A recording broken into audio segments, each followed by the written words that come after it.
What is happening, ladies and gentlemen? Boys and girls and midgets of all ages. Welcome to Rubber City Throwdown, the official voices of Honor Fighting Championship. Oh man, did we have a late night last night, man? I didn't get to bed until like 2:30 in the morning, man. Finally got those interviews up, and after importing and uploading and tagging over 170 photos, fun. It's part of the job, though. You know what, dude? I laid in my bed, stared at the ceiling, and I pray that's the only thing you were doing while staring up at the ceiling. your picture's not up there anymore. Oh, okay. We're in the process of moving, dude. I had to take that down. Did you have Fantasia up there? No. Yeah, oh, you man. did. Do it. No, it wasn't Fantasia. Although I had Fantasia on my ceiling. it's not the only place that you've had Fantasia.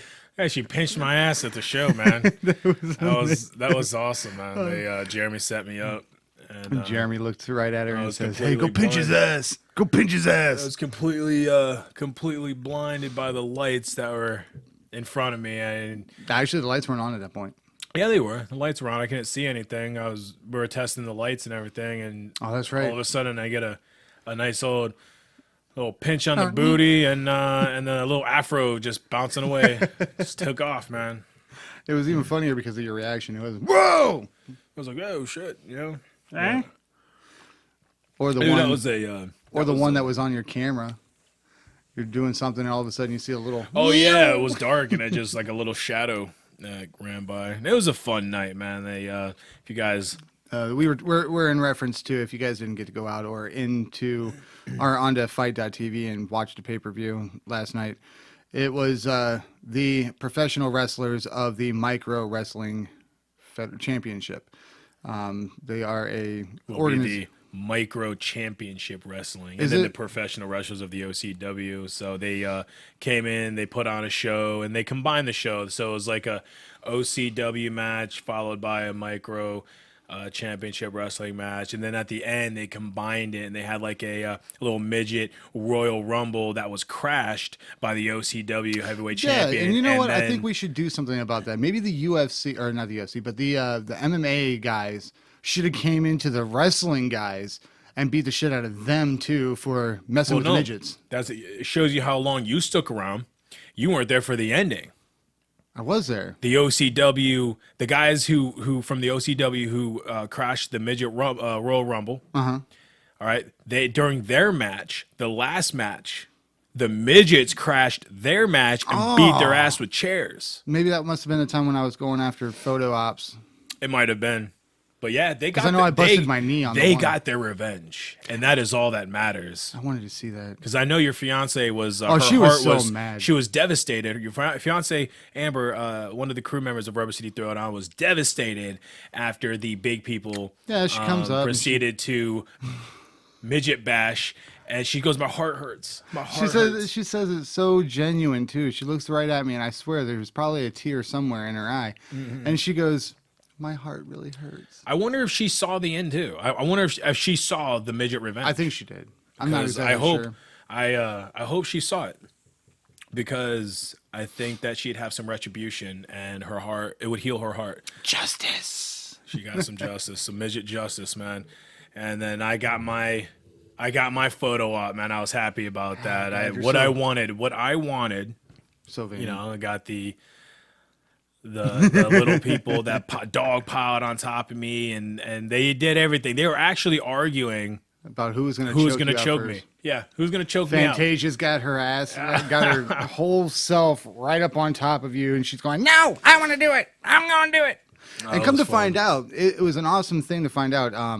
There was a portion of the show. I'm not going to divulge everything, so you got to go on to fight.tv, buy the we show. You don't have to. It's not so much divulging. Who gives a shit? We're about to go over the fight card. Well, yeah, the fight card. But we're about to go over the results of the actual mixed martial arts event. So what it was is that, come to find out, Fantasia was her first fight last night. Her first wrestling debut was last night. Was it really? Yeah, that's what they said. They said, she's just coming out of the school, and that she hasn't wrestled yet, and this is her first time. Now, maybe that may have been scripted, and that's just what they're running? No, I mean, I don't know. I mean, I know that one kid. They said that he had just gotten out. You know, the dude that was dressed up like a Rastafarian. Yeah. They said he was but I didn't hear anything about them talking. Well, come to find out, she's from Cleveland. Yeah, that's what you were saying. That she'd actually come out of Cleveland. Her family came in to see her, and they were at the hotel. Which, you know, because if you guys don't know, like the micro midget. The MCW, they travel all across the country and they put on these shows. So it makes sense that, you know, she wanted to see her family, even coming out of Cleveland. You know, I don't even know where the school's located, to be honest with you. I couldn't tell you. But these guys and women, these guys and gals, they travel across the country and they put on these shows. I think Jeremy, the promoter, actually met with them in Daytona.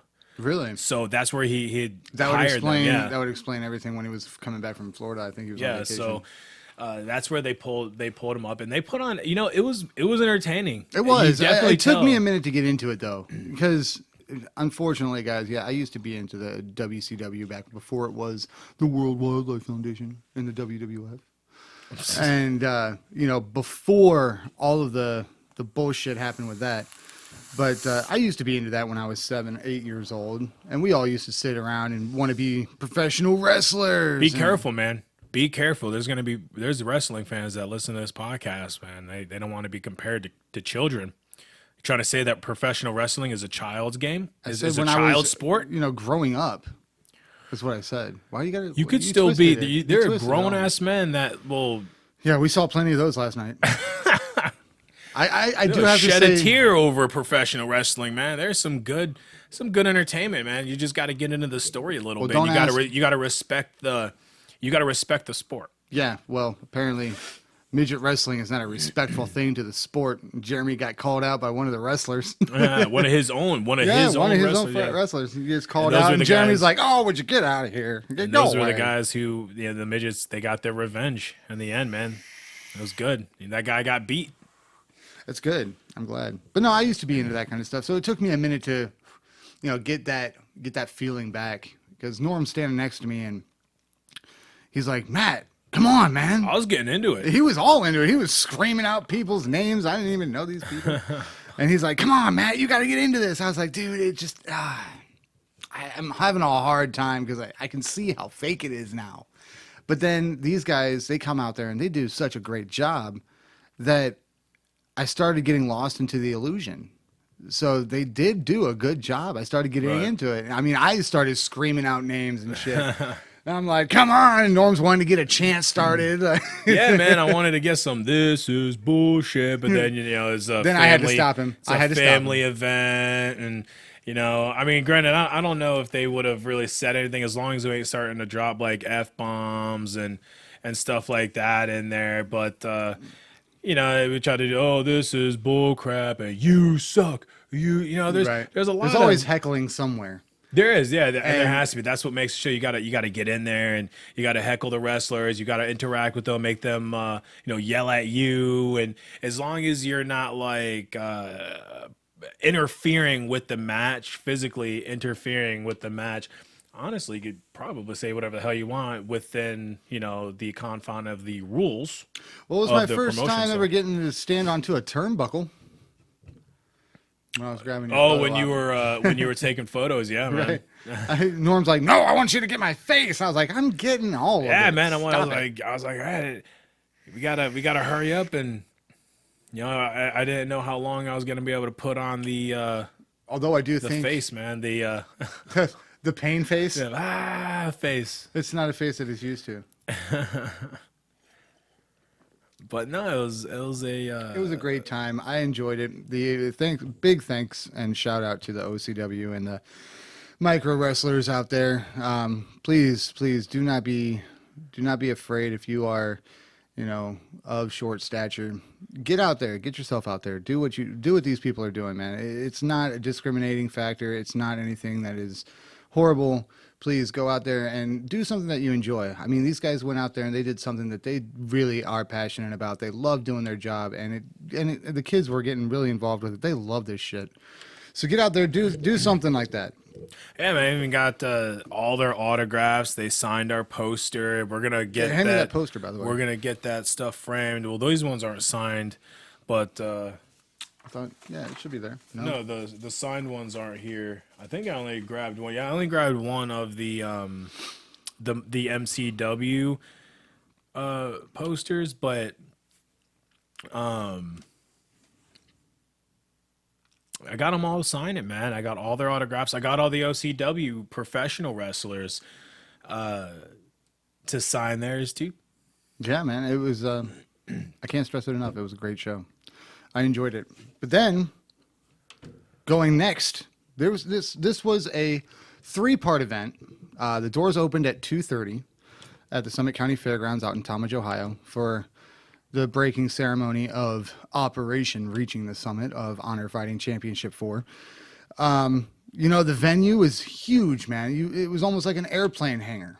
So we had plenty of room to finagle things around, move things around. We had not only the octagon set up over in the far portion of the venue, but we also had the boxing ring for the wrestlers, for the OCW and the MCW. And then we also had a stage set up, caddy corner to the boxing ring. And that was to be displayed as not only for the 50-50 raffle, but we had the Buck Naked Band out there, which is a cover band for most country, rock country, whatever you want to call it. Right. They did a really good job. They put on a good show. And we also had Savage out there, Savage Promotions. Yeah, we met them at the professional weigh-ins. I guess they're a new-ish promotion company. They gave us their card, and we'll have to get in contact with them and see about getting them out there a little bit. They already have a booth set up at the expo, so we'll probably get them on the podcast then at the Fight Expo, June 16th. Yeah, and we'll have them on the podcast to help promote their business, man. What they're trying to do. Now, did you catch the rapper's name? I want to say he was Savage. Yeah, that was our guy. So that was it Diesel or Diesel? That's it. I don't know. I don't know. I think. I'm hoping. I know that we grabbed a couple of shots of Diesel. This guy is a really good rapper. I want to say he's from Cleveland. I could be wrong. Diesel, if you hear this, if you watch, stop saying Diesel. We don't even know if that's him. If that is him, I want to say it's him. Anyways, if you are the rapper. If you are the rapper and you are from Cleveland, or if you're not from Cleveland, please post it up on our Facebook in a comment underneath this post. Well, I'm kind of curious. The guy said that they make fighter music. That's what I was getting into. And that's what I was kind of like concerned about. I was like, man, I wonder. Now, 10 years ago, I know a company that was charging $1,200-$1,500 to make one song, custom fight entrance music song. So I wonder how much they're charging. I have no idea. So maybe there's. Stop putting my face on your damn shit. There's the boss man right there himself, Jeremy Cardell. That's awesome, dude. Okay, so this is what we looked like. This was the octagon. This was only in one portion of this. That was a good picture, man. It was a good picture. I enjoyed it. It was a good setup. I like the way they had that set up, to be honest with you. You know, they had the Ring of Honor right there, and then right here, and then you had your multiple tables set up. They had the tables set up, and then the general admission. They had the bleachers in the back too. So then here's where the wrestling ring was, and we were actually set up just to the left of this. Yeah, right where that right where this is, right here. Right. Yeah. Look at you, they're Taiwan Claxton, baby. Yeah, Taiwan. Bellator veteran. Yes. And I think he's 2-0. He's got 2 fights. I think he's 2-0. I know that he was pretty busy at the weigh-ins. Yeah, we got a few pictures. He was hanging out with our boy Josh Roller over here. Unfortunately, big loss for him. Yeah, we'll get into that a little bit later. But yeah, we had to grab a couple of photo ops with these people. These people are awesome. By the way, thanks again, Mike. With what is his photography thing? What are you talking about? I don't know his last name. Shoot at MMA. Shoot at MMA. Yeah. Thanks again from Mike. His last name, though. It was all for him that we got a couple of these really good photo ops. One with the honor banner, and another one with Claxton, I believe. Or no, it was a family photo. It was a family photo that he did. Josh Hosker, baby. This kid came in at 209. His opponent came in at 285. And getting it, we'll get into the event now that we're starting to kind of filter out some of these photos that we have posted in our album from last night, man. Like, there were a ton of fights that got scratched from this card. Now, first things first, let me just say this. There is nothing. Okay, sorry. Let me back up. There is one thing that would have salvaged the event. Okay. Because I'm not gonna sit here and pretend that this was the best event that this promotion has put on. Okay. The potential was there to be better, and it always is. Oh yeah. Well, there's always potential to be better in anything that you do. Right. It should have been better than what it was. Right. All right. There is nothing that any general manager, any promoter, nobody at that event at that given moment could have done, or within a week or two prior to that event, that could have salvaged this event. The only thing that would have made this event better, and I'm talking about like 1,000 to 1,500 more people, the difference is if the event would have taken place further away from the Cage Thunder event that happened on April 21st. See, here's the problem with having two events in the same area so close. The two events were within a week of each other. So with the OAC, typically with the Ohio Athletic Commission, is once you're inside that week, okay, you can the fights are set, the fights are final. The OAC is not going to approve any more fights. Okay, that's typically how we roll. All right, so with two events, one in Akron and one in Talmadge, which is a hop, skip, and a jump away. So they're in the same area, and you got two events within a week of each other. So the 18 fighters that fought for Cage Thunder are now not eligible to fight on Honor Fighting Championship 4. Right? Now, is that because they have a layoff window that they have to abide by with the Ohio Athletic Commission? Well, I imagine you don't want to. I mean, first off, as a respected fighter, if you have any respect for yourself or your career, you wouldn't take a fight with less than a week notice. Because let's face it, for two. There's nothing that you're going to learn or prepare for your opponent inside a week.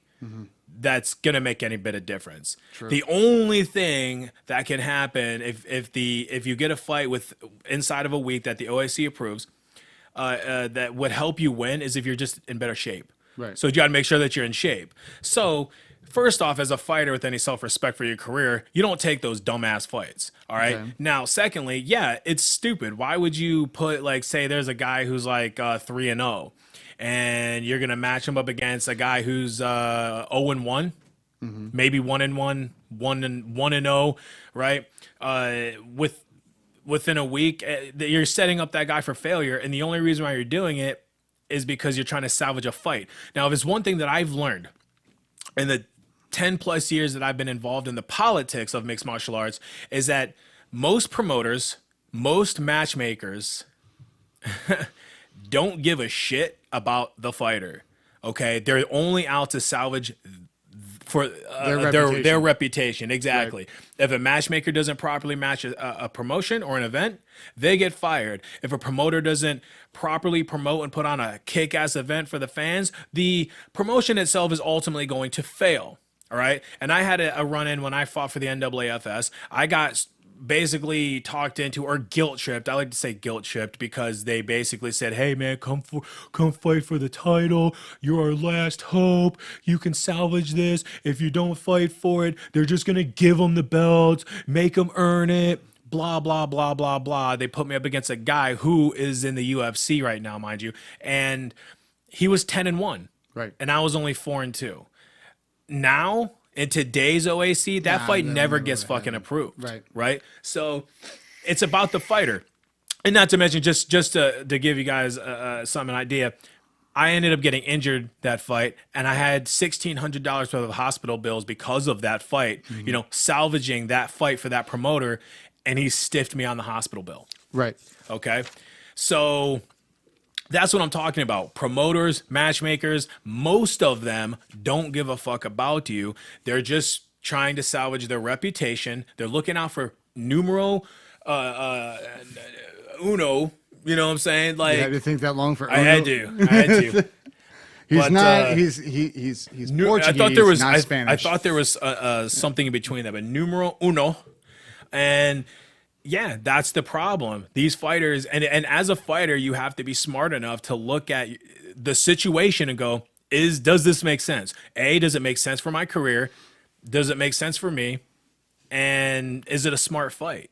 Am I in shape? Can I take the fight? Do I even have a chance at winning? Or am I being set up for failure? Right. That's what you have to look at. So in the scheme of things, that's probably why that is the way it is. That, most the commission won't approve of fights within inside of a week of an event. So now getting back on track, you take the 18 fighters that are now ineligible to fight on the honor card from Cage Thunder. Mm-hmm. And you give those fighters to Scott Corbin to match for honor. Yeah. You go from having 8 fights on the card for honor to roughly 17 fights. Right. You just brought in another 1,000, 1,500, at the most 2,000, depending on how many ticket sales and how stacked the card becomes. You know what I'm saying? Like, there's a lot there. There was so much more potential. And that was the only problem. That was the only thing that hurt this event, was that fact that there are 2 events within a week of each other in the same area. The only reason, nothing else. You could have done nothing different that could have brought in more people or salvaged more money. I think I keep using that word salvage too much. There's no, you know what I'm saying? But I feel like it's appropriate. You could not redeem what was there. Yeah, any profits that may have been lost. Right. You wouldn't have been able to get that back. There's nothing you could have done. The only thing that would have made this right was to have the event instead of at the end of April in May. Beginning of May. Beginning or mid-May. Maybe about mid-May. Because the other thing, half of the fighters that fought for Cage Thunder, they're not all on suspension. All the losers, they're on a 30-day. Not all of them. Not all of them, I don't think, are on a 30-day. Some of them don't get suspended. It's the nature of the loss. Right. Like I know with James Neff, who was on the podcast, was it last week? Yeah, 90-day suspension. It was 60. It was 60 days. Was it 60? Yeah, it was a 60-day suspension for getting knocked out. It was within the first 30 seconds of round 1, and the nature of the knockout. Right. He ended up taking home a 60-day suspension. So big names like that are no longer eligible to fight on this card. Which we are going to probably have a talk about one of your own close training partners, that his opponent probably is going to be having the same kind of issue. That was a great win. You talking about William or Tyron? Tyron. Yeah, Tyron had it going. We'll get to that. It's something that's kind of controversial to the fans. But then at the same time, when you're looking at the whole situation, you don't break your fall with your face. Only the fans, though. I mean, we'll get to that. But yeah, so yeah, getting to the event itself. Should have never shaved my face, dude. Getting to the event itself. I look so wrong not having a beard in this photo. Yeah, there was like 12 fights, and then 4 of them 2 pros. We just barely skimmed away with being able to keep the promotion going that night. I think there was 13 fights that were originally scheduled for this, and I think 4 of them fell off, or 5 fell off, I think. And it was only, I think it was who's was it? It was Messer's opponent that showed up late.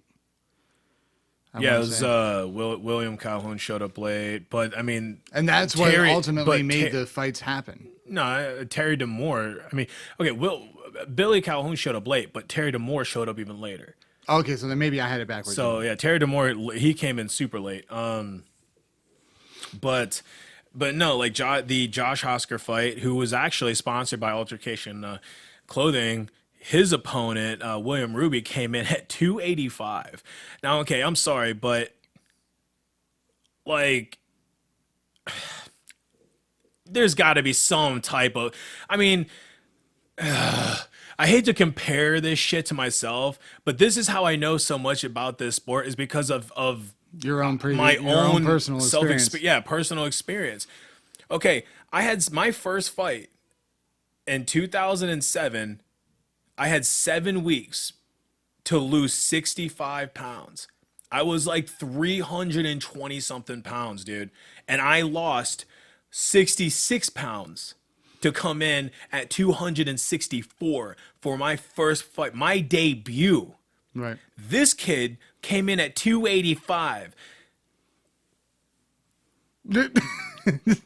There's no way. This is where a sound effect would come in. Well, this kid came in, like I seen him walking in, and I was like, "Oh, cool, William Ruby's here." And I mean, he was a short dude. I think he was shorter than me. Mm-hmm. And he walked in, and they're like, he busted away. He's 285, and I'm like, he's 285. Yeah, yes. I remember you saying that. I was like, how? He doesn't even look 285. He was wearing a baggy shirt, but he just like no remorse, no nothing. Like just walked in, like you don't come in 20 goddamn pounds heavy.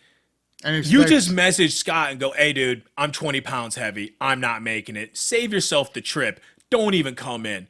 Dude, if you're 20 pounds, dude, if you're 20 pounds heavy, you're not going to make that. That means at the beginning of the week, you go, shit, I'm 20 pounds heavy. I'm going to try to make weight. And you do a couple days, like Monday, Tuesday, to see how much weight you can drop, see how much water weight you might be retaining.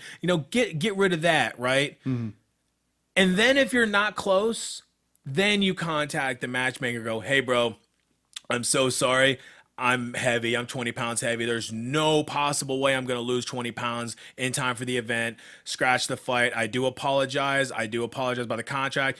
They're going to get pissed off. Right. Scott's going to get mad. He's going, dude, what the fuck? That's unprofessional. But you know what's even more unprofessional? Showing up to the fight 20 pounds heavy and then acting like you don't give a shit. William Ruby, get to 265 and contact me. I will be more than happy to fight you. And I am like 50 pounds lighter than you. Please. I told Josh Hoskar, I was like, dude, if they'd approve it, I would have fought him. If I had my license right now, I told Josh, if the OAC would have approved it, I would have took that fight. Just so he can fight. Win or lose, I would have fought Josh Hoskar. Right. So yes.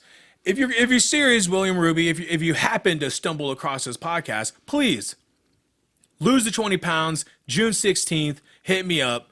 I'll be more than happy to jump in the cage with you and show you. You will not be doing interviews. Show you what it means to be an MMA fighter, and I will properly welcome you to the sport. But and then moving on to the next, Garrett Davison, we interviewed him. We got his face out there. His opponent, Matthew Rhodes, he messaged Scott the day of, hey, not going to be there. Some bullshit. I don't know. I was just told some bullshit excuse. But, I mean. Yeah, he was pretty upset when he was walking by. He goes, yep, BS excuse. Don't know what happened. So, because he was already there. Great guy. Great competitor. We've covered Garrett before. But, I mean, and that's the thing. It's like, if you know you're not going to be there. I mean, it was just like getting to the skipping down the Bronco fight, Bronco and Marcus Allen. I think it was Bronco that he hurt his knee. Yeah. The day before weigh-ins. Dude, your coach should, if you even have a coach, shouldn't even be letting you do it. You should be like sitting on the couch watching in a sauna, doing you should be sitting at home watching fucking Golden Girl reruns until goddamn weigh-ins. How the hell are you gonna hurt your damn knee? And now, no, I don't know. Maybe he slipped getting out of the shower. I don't know. I don't know what happened. I don't know him. Of all the things to say, Golden Girl. Is that what you do pre-fight? You bet your ass. Golden Girls gets me pumped.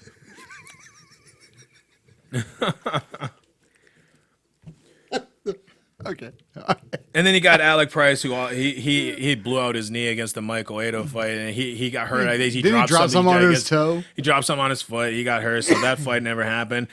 And we had actually interviewed Don Cho. It was a great dude as well. He showed up ready to fight. They were stumbling around trying to find somebody that could step in. No pun intended. Sorry. Yeah, this next one leaves a bitter taste in my mouth, man. It's the Carlos Yanez, Tobias Taylor, and Jeremy dished out money paid for this dude's hotel, paid for his travel. Dude never shows up to the bus. And we've covered Carlos last year at RFO when he fought Drew Schottenheimer, and I was really looking forward to seeing this fight. And seriously, Carlos hurt this promotion, and he's a professional fighter. Yeah, he hurt himself. And he's basically gonna make the list. You made the list, kind of. It sucks, man. I mean, what goes through your mind when you've got an obligation? You signed a contract, you've sent it back in, you've got the bus ticket in your hand. What the fuck? I mean, you've got the whole road paved for you right now. It's ready to go. All you got to do is show the fuck up. Yeah. Why? And I apologize for saying the F-bomb, but it's what do you have to lose other than a little bit of pride at the end of the fight if you lose? You've got so much more to gain. It doesn't make sense, man. Again, we don't know what happened. I'm hoping to God that he's okay, and I hope that nothing horrible happened in his life that would cause him to do that. But if something did happen in that aspect, our hearts go out to you. It is what it is. But if it was for any kind of BS excuse, just for the simple fact that you just didn't want to show up and you're like, this organization's not that big. It's new. It's not something that I want. You are completely wrong. You are dead wrong. You ghosted the wrong event if that was the case. Yeah. I mean, and that's, like I said, we don't know you personally, but all I do know is that if you don't show up for a fight and you're under contract, the purse goes to the other opponent, correct? As an automatic... No, not necessarily. No. I mean... Oh, these are amateurs anyways. No. Carlos, he's a professional. No, Carlos Yanez that's a pro. He's a pro. That's right. And, no, the purse doesn't go to anybody. Tobias doesn't even get a purse. Only certain promoters will still pay a professional fighter what was initially intended for contract and negotiated for the pay on the off chance that their opponent doesn't show up. Right. You know what I'm saying? So look at Fred Davis. So why did that come out so blurry? Yeah, I don't know. Okay, so this is what a professional fighter is supposed to do. That's Messer. He's not even. I know. Professional No, fighter. I'm just saying. You're talking about relaxing. Just relaxing. Gotcha. After he's waiting and everything, he's waiting for that fight, and he's ready to go. But yeah, that one left a sour taste in my mouth, man. Like man, it's unprofessional, and I mean, I'm not gonna stay on the topic too long. Yeah, let's go ahead and get to the ones that actually did show up. For the guys who made sure. I mean, just so you know, this fight event, this not promotion, but this event almost got canceled. Almost got canceled. They literally came in. I still would have stayed for the OCW, though. Oh, yeah, definitely. We would have hung around. We would have just got our interviews with the wrestlers. And we were supposed to, but we told them, even the midgets, we told them to come on in and get interviews if they wanted to. They didn't want to. Well, I told them they didn't say they didn't want to. They just never came in and got their interview. But right. Well, they were actually, there was a lot of, there wasn't that big of an intermission between the two events starting. So they were trying to clear everything out, get everything in, get packed away. You're getting all packed up. I was very surprised on how quick they got that ring disassembled. Yeah, but with the OCW, it's their ring, so they got they're used to doing that shit all the time. They learn how to do it, so they got it done pretty quick. But yeah, this event almost got canceled, and that's what happens, man. And if this event would have gotten canceled, the amount of money that would have been lost would have been detrimental, and that is an issue. So hopefully, with Cage Thunder trying to get an event at the Chaparrals in May, right? With Honor not having their next event for another 6 weeks, which will be June 16th, Lorain County at the Black River. Yep, Black River and in at Elyria. The Fight Expo in Elyria, right? And that's where they have the Rover Fest. Yep. That should be a good moneymaker for this promotion because they have plenty of time. They should have plenty of fights. It shouldn't be that difficult to match this. And not only that, it's a fight expo. We've got people that possibly, I'm not saying that they are, I'm saying the possibility is there, that may be walking through this place. We may have some huge names. We may have some Bellator people coming in. We may have UFC guys. Yeah. may have some UFC guys. I mean, we're only a hop, skip, and a jump away from Cleveland at that point. Yeah. It's right down 2-90. Hey, anything is possible. Like I said, we are not guaranteeing anything. We are not saying that this is a huge possibility. It's just the possibility is there. Right. So it's going to be a fight expo. We've got our own stuff that we're going to be having set up there. We've got a whole bunch of other vendors that are going to be out there, a lot of sponsors out there, and a lot of a lot of gyms are probably going to have stuff out there as well. Right. But yeah, moving on, man. Yeah, let's talk about this fight card a little bit. The first fight, Robert Johnson versus Corey Briggs, man. That was a good fight, man. Well, I mean, can't say it was a good fight. The first 3 fights ended in the first round. But they all had a trend. Well, 2 of them did. The first 2 had a trend. They had a trend. This picture that you see on the screen, that's Robert Johnson. And, he how about we go the right unfortunately, he lost his fight. He didn't win. Corey Briggs ended up taking this win in the first round by guillotine choke. Yep. So caught him with a good right hand that put Robert on his ass, and it basically forced him to shoot in for the takedown, setting up the guillotine. Robert left his neck exposed, stood him up, boom, and locked it in, extended, and lights out. Moving on. And then we had Bray Mentor and Christian McKenzie. Yes. And then again, first round, Christian McKenzie locks in a standing guillotine choke. It was kind of like, you can see it on our post-fight interviews too. You made that point of saying, today is a day of guillotines. It's just what it was. Yeah, there was the first 2 fights were guillotine chokes, and then there was another fight that was a guillotine choke, and it. In amateur mixed martial arts, one of the most common submissions, besides the rear naked choke, is a guillotine choke, because a lot of guys leave their neck exposed, especially when they shoot in, especially wrestlers who are making the transition to jiu-jitsu. They shoot in, and we'll talk about that a little bit more in detail with the William Calhoun fight. Right. And now, I may have said it wrong. I'm not exactly sure. Is it a chimera hold? It's a Kimura. Not chimera. It's not chimera. Okay, we're not going with Greek mythology. No. Okay, Kimura. Say Kimura. Kimura. I even stumbled on it during the post fight. I apologize to you, avid fighter fans.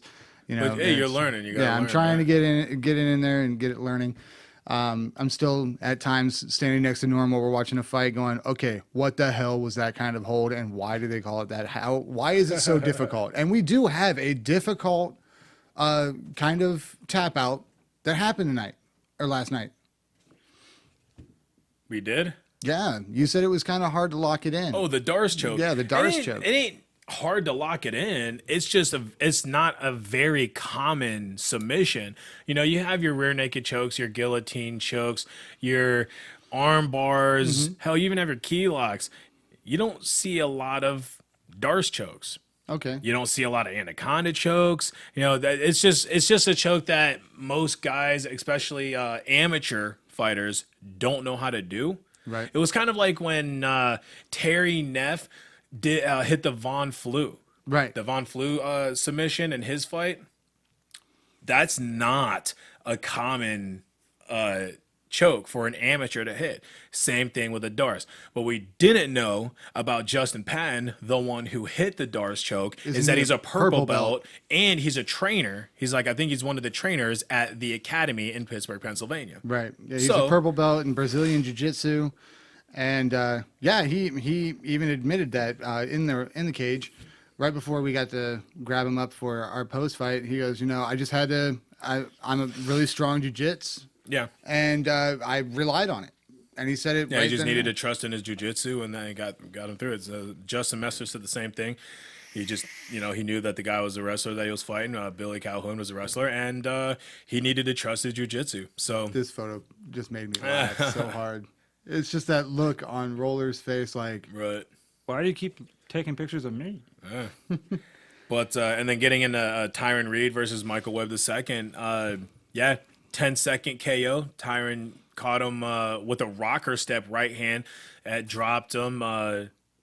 put and him that was down. quick. I mean, the ref jumped right in on that. I didn't even know because he went out. Yeah. He went out, and it was an early stoppage. And I'll always say that. I'll continue to say this. It was an early stoppage to the fans. The fans were like, boo, let him fight. And it was like, dude, okay, we're amateur fighters. Live to fight another day. We get it. It was probably an early stoppage for the fans. If you know anything about mixed martial arts, everybody knows that Tyron was about to jump on that ass and ground and pound the shit out of him until the referee would have stopped him. There may have been another 5 seconds of that fight left. Right. That's it. What happened is he got caught with a rocker step, overhand right, a right straight, flash knockout. It was enough to put him down on his ass, face first, into the mat. And when Tyron came in to start pop, pop, pop, pop, pop, the ref went, oh, hell no. We're going to go ahead and stop this shit. Right? I'm not going to allow this. This is amateur fighting. I'm not going to allow this to happen in this match. And that's what happened. And unfortunately, the fans didn't like it. But you know what? Tyron Reed took it home. He trained his ass off for a 10-second fight. You know, whatever. I mean, not only that, Tyron not only trained his ass off during the week, but he even trained his ass off there at weigh-ins. He did, yeah. He came in 3 pounds heavy and 3.5. No, it was 3. It was 2. He lost 3.5, but he came in 3 pounds heavy, and he ended up having to be squeegeed. Be squeegeed by me. I was the one that was actually, he went out and tried to do it himself. Right. He went out and run. He had his sauna suit on, and he couldn't even work up a sweat when he was running outside. So I took him into the bathroom and started making him do some calisthenics, get his heart rate up, make sure he started sweating, some jumping jacks. And by the way, we would like jumps, to take this time to to plug Chevrolet, because without you, there would not have been a makeshift sauna out in the parking lot. Right. Turn my car into a hot box for him. Right. But, Chevy Equinox, when you need a sauna, call our car. Right. And then, so after the first 3 fights of this event ended in the first round, it was kind of looking like it was going to be an early night of fights. And then Terry DeMora and Josh Faison get in there and put on a 3-round battle. Yes. This was a hell of a fight. We actually had to wait because we wanted to make sure that the post fight was going to go down. And we never even got it. No, we didn't get it. He was unfortunately, he did a great job. He needed to rehydrate. We know that there was a battle, out there for all 3 rounds. You guys did a great job, put on a great show for the fans. Unfortunately, he probably just didn't either A, remember, or B, it was just getting wrapped up. He probably wanted to get the hell out, man. He was tired. That was a war. Yeah, that was a war.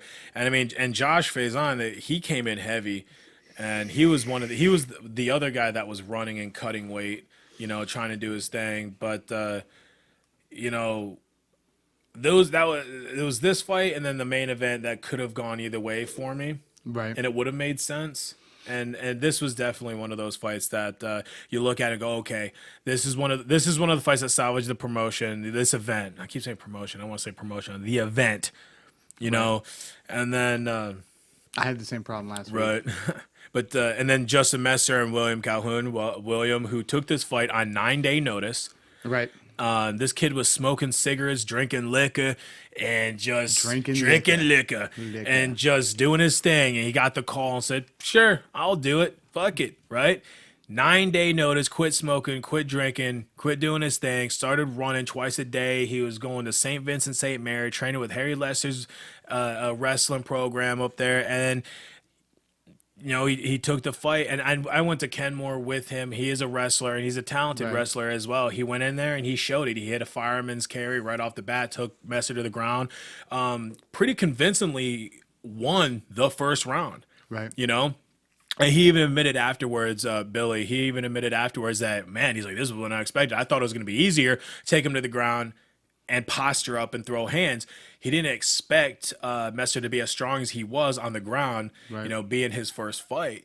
And then Messer, we all saw it when he was shooting in for the takedowns. Right. He was exposing his neck. A little bit too much. John Cook, one of the best in the business, sat him down, and they established a game plan for Messer, and they basically said, hey, man, and he shoots in, get that neck, and then trust in your jiu-jitsu, and do your thing. And sure as shit, William was tired. He admitted he was exhausted. You could see the wall that he was fighting through, even at the beginning of the second round. And he did. He shot in, exposed his neck, and Justin Messer took the guillotine choke and made him tap. And, I remember talking to William after the fight and going, hey, man, what are you going to do now? What are you going to do now? It's a rhetorical question. Everyone, Right. you need to train harder. Right. You need to train harder. You need to run more. You need to get in shape first, then take a fight. Don't take these stupid fights, 9-day notice. Make sure that you're in shape. Okay. But it is also a good thing that you lost because you need to recover mentally. You need to know how to recover mentally from a loss. And once you lose a fight, you get that pride out of the way and you do your thing. Right. You know what I'm saying? Then you get back in the cage, you train harder, you use it to motivate, and you train harder. Right. You know? No, I agree 100%. I really do. And that's my main concern with you. Why, you're getting into these other events, but I still think that MMA is not right now. No, it's not. I mean, I know what the right fights are and the wrong fights are. Right. I like to think that I'm old enough, but yeah, you're right. And that's a big thing for me is, I'm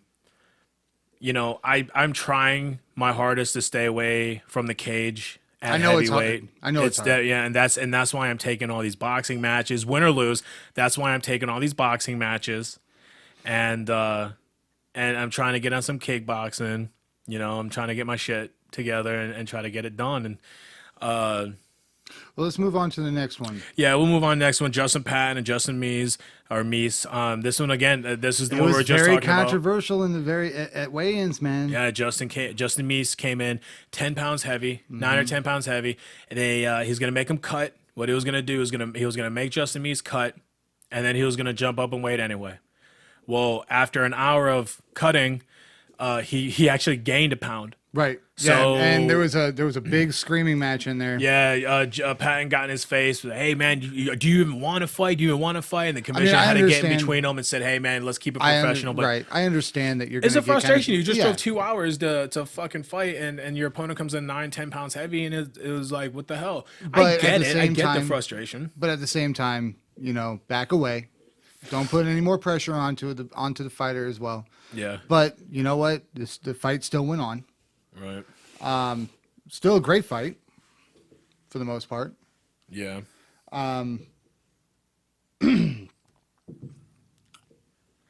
But this was the one that Justin Patton locked in the Darce choke, Yeah. and finished pretty quickly. Actually, in the first round, we Got couldn't a even. headbutt off of him, didn't he? Well, he had an accidental headbutt, yeah, and Had blood that matched his tattoo. right, but yeah, the academy, man, those guys did some work that last night. And then moving on to our professionals, we had Caleb Raymond versus Eddie Faison, and Caleb Raymond took his First professional victory, man. yeah, and it was good. I was happy for him, man. And this was the Kimura. Yeah.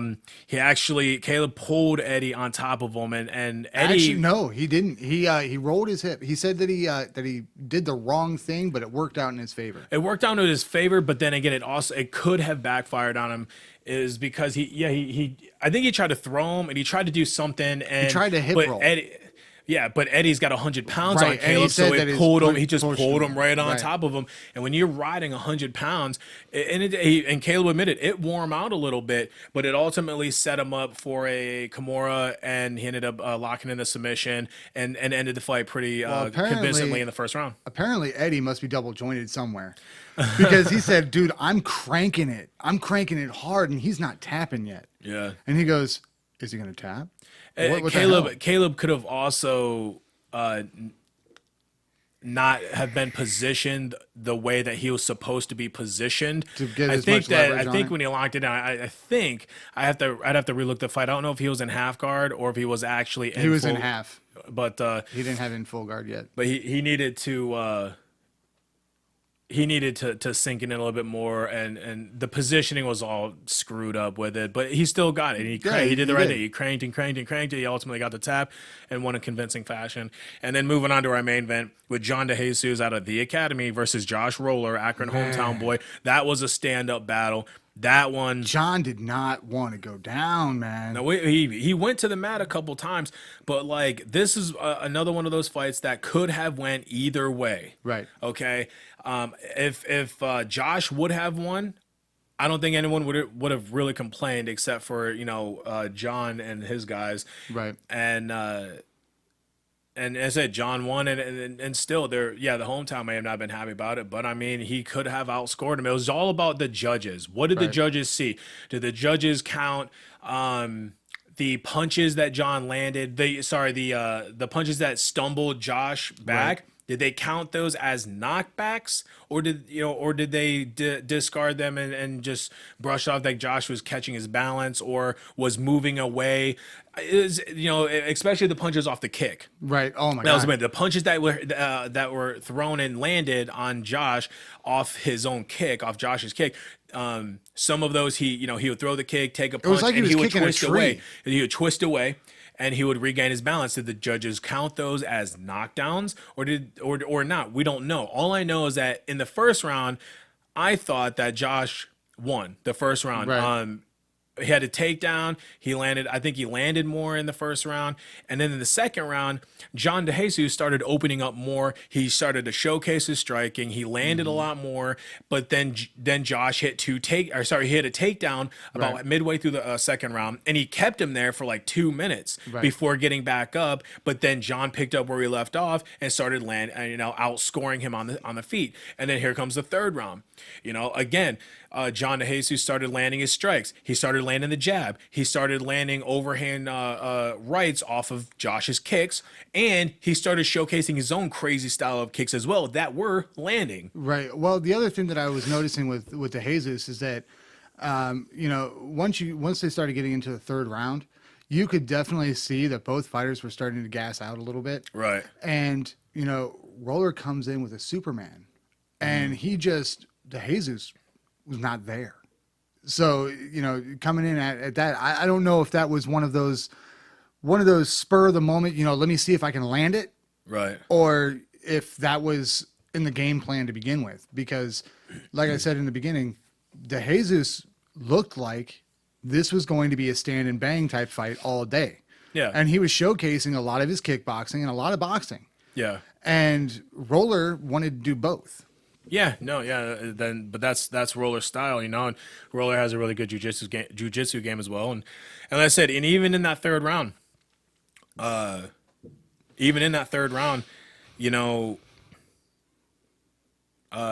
Josh took him down twice. Right. Right. But ultimately, John DeJesus, he took the fight. He won by unanimous decision. It was a great victory for John DeJesus and the academy out of Pittsburgh, Pennsylvania, and I wish him the best, and I'm looking forward to seeing him and Josh both in the cage again, man. Yeah, definitely. But we kind of run past our time a little bit, and so we're going to kind of clean it up a little bit here. We got a pretty busy schedule coming up in May. We got Josh Saenz, the ring announcer for Cage Thunder and Honor Fighting Championship, coming on the podcast in the next week or two. And we're also going to try to get Chris Kessinger, the old co-host for Rubber City Throwdown. The film freak himself. And the film freak come in here. We're going to talk some movies, a little different than talking about MMA. We're going to talk about some movies. And we're going to get James Neff and Andrew Law back on the podcast for round number 2. Definitely. And then we're going to start, we're going to try to get a Skype date set up with Mike Siebert and David McKinney out of Bluegrass MMA. We're going to try to get him on here as well. And we're going to ultimately set up for Fight Fest, baby. We've got the Fight Expo of the Fight Fest in Lorain County for June 16th. So until next time, guys.